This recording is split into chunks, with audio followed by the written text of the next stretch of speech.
अगर कोई आपको नीचा दिखाना चाहता है तो इसका मतलब है कि आप उससे पहले से ही ऊपर हो।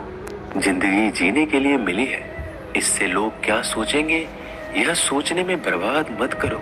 किसी के बुरे वक्त में उसका हाथ पकड़ो, सहारा दो, उसे हिम्मत दो, क्योंकि बुरा वक्त थोड़े समय में चला जाएगा लेकिन वह आपको दुआ जिंदगी भर देता रहेगा।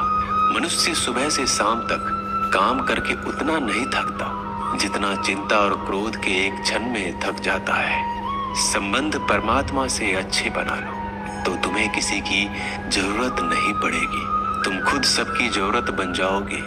सलाह देने तो हजारों आते हैं लेकिन जब साथ देने की बारी आती है तो केवल भगवान आते हैं। जीतने के बाद तो सारी दुनिया गले लगाती है, क्योंकि जो आज आपके साथ है वह कल आपके खिलाफ हो सकते हैं। बिना मतलब के कोई आपकी इज्जत नहीं करेगा, लेकिन खुद को इतना काबिल बनाओ कि लोग बिना मतलब के भी आपका इज्जत करें। भगवान कहते हैं सोने से पहले तुम सबको माफ कर दिया करो और तुम्हारे जागने से पहले मैं तुम्हें माफ कर दूंगा।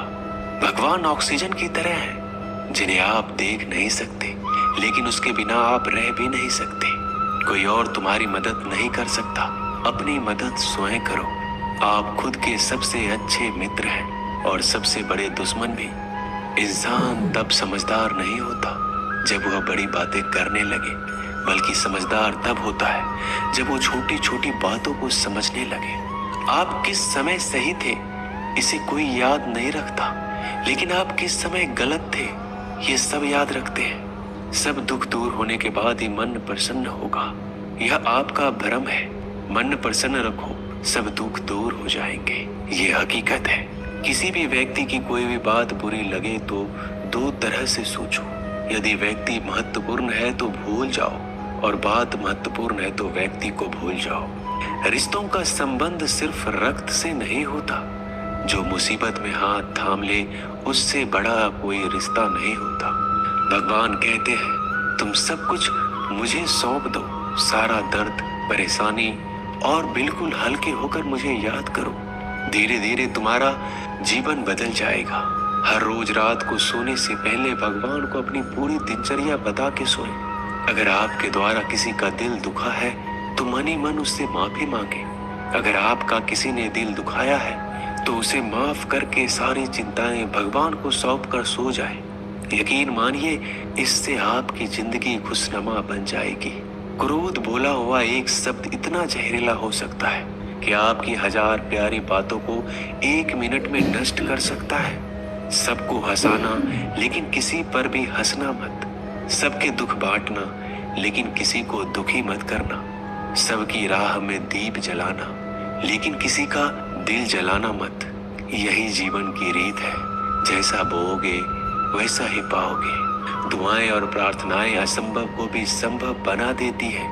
ईश्वर को ना हमारे तन की जरूरत है ना धन की, उसको तो बस पवित्र मन की जरूरत है। इसलिए वो हमें कुछ भी छोड़ने के लिए नहीं कहता, बस कहता है बच्चे मन से विकार छोड़ो, गंदे विचार छोड़ो। जो आने वाला है वो हमेशा गुजरे हुए कल से बेहतर होगा। यही एक सोच आपके जीवन में कभी निराशा नहीं होने देगी।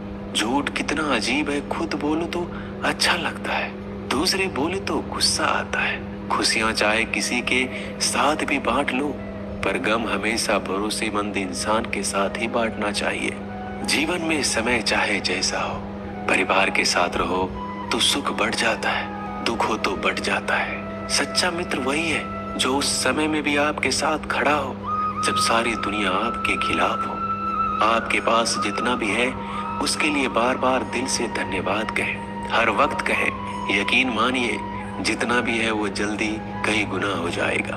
प्रार्थनाएं और ध्यान इंसान के लिए बहुत जरूरी है, क्योंकि प्रार्थना में भगवान आपकी बात सुनते हैं और ध्यान में आप भगवान की बात सुनते हैं। श्री कृष्ण से कितना कुछ छूटा, पहले माँ छूटी, फिर पिता छूटे, फिर जो नंद किशोर मिले वो भी छूटे, संग साथी छूटे, राधा भी छूटी, गोकुल छूटा, फिर मथुरा छूटा। श्री कृष्ण से जीवन भर कुछ ना कुछ छूटता ही रहा।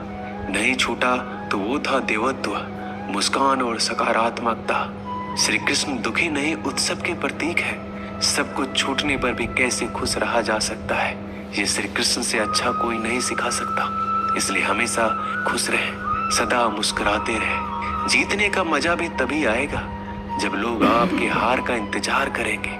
गीता में लिखा है, यदि कोई आपको अच्छा लगता है तो अच्छा वो नहीं, अच्छे आप हैं, क्योंकि उसमें अच्छाई देखने वाली नजर आपके पास है।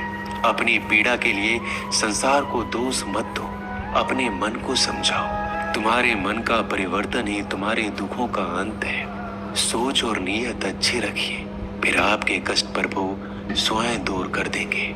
याद रखना, भगवान से कभी उम्मीद छोड़ना नहीं और दुनिया वालों से कभी उम्मीद रखना नहीं। सुख दुख एक सिक्के के दो पहलू है। जहाँ सुख होगा वहाँ दुख भी होगा, जहाँ दुख होगा वहाँ सुख भी होगा। इसलिए सुख दुख के बारे में बिना सोचे निरंतर अपने लक्ष्य को प्राप्त करने के लिए प्रयास करते रहना चाहिए। एक बात हमेशा याद रखना, किसी के सामने गिड़गिड़ाने से ना मोहब्बत मिलती है ना इज्जत। इसलिए अपने स्वाभिमान को जिंदा रखो। कोई अगर आपकी किस्मत में होगा तो आपके पास खुद ही चलकर आएगा। दूसरों को हराने का मौका मत दो, बस खुद को आगे ले जाने की जिद पालो। कभी हार ना मानने की आदत ही एक दिन जीतने की आदत बन जाती है। सिर्फ दो चीजें मनुष्य के भाग्य का निर्माण करती है। पहला, स्वभाव। अगर आपके स्वभाव में अच्छाई, विनम्रता और गुण है तो आपका भाग्य चमकेगा। अगर आपका स्वभाव क्रोधी है, आलसी है, तो आपका भाग्य बिगड़ना अनिवार्य है। इसलिए अपने स्वभाव को मधुर और आकर्षित बनाइए। दूसरा, आपकी वाणी। बोलना तो आदमी 2.5 साल की उम्र में ही सीख जाता है, परंतु कब, कहाँ और कैसे बोलना है उसे यह जिंदगी भर भी नहीं समझ पाता। जिसे ये बोलना आ गया कि कब, कहाँ और कितना बोलना चाहिए, समझ लो उसे सफल होने के लिए कोई नहीं रोक सकता। पिता से बड़ा कोई सलाहकार नहीं, माँ की छांव से बड़ी कोई दुनिया नहीं, भाई से अच्छा कोई भागीदार नहीं और बहन से बड़ा कोई शुभ चिंतक नहीं। इस मतलबी दुनिया से कोई मतलब ना रखो, और मतलब रखना है तो अपने मतलब से मतलब रखो। दुआएं मांगने से किसका भला होता है, मिलता तो वही है जो हमने बोया होता है। तुम नीचे गिर के देखो, कोई नहीं आएगा उठाने। तुम जड़ा उड़कर तो देखो, सब आएंगे गिराने।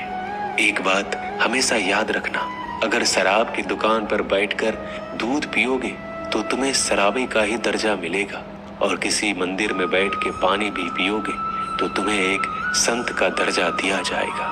इसलिए आप किसके साथ उठते बैठते हो ये बहुत मायने रखता है। दोस्तों, आशा करता हूँ कि आपने इस वीडियो से बहुत सारी सीख ली होगी। मिलते हैं जल्दी एक नए ज्ञानवर्धक वीडियो में। धन्यवाद।